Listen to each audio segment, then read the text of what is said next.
Hello friend, मी स्वाती आणि माझ्या YouTube चॅनलमध्ये तुमचं स्वागत करत आहे। संडे असला तरी सकाळ थांबत नाही। एकीकडे दूध उकळते आणि दुसरीकडे मी डोक्यासाठी सिरम तयार करत आहे।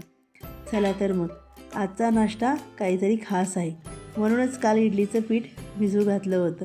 फुललंय की नाही ते पाहिलं आधी आणि मग उन्हात नेऊन ठेवलं। इडलीसोबत सांबार हवंच ना, म्हणूनच लगेच डाळ कुकरमध्ये शिजवायला ठेवली। एकीकडे डाळ शिजते तोपर्यंत वेळ वाया न घालवता लगेच चटणी बनवायला घेतली। मस्त असं खोबरं धुवून घेतलं, त्याच्यामध्ये हिरवी मिरची, लसूण, जिरा, मीठ घालून मस्त असं वाटण तयार करून घेतलं। मस्त अशी खोबऱ्याची चटणी तयार करून घेतली, साधी घरची पण खूप चविष्ट। चटणीला फोडणी आणि सांबार पूर्ण करणे हे सगळं पुढच्या व्हिडिओमध्ये दाखवते। पार्ट 2 नक्की बघा। हा व्हिडिओ आवडला असेल तर लाईक करा, शेअर करा आणि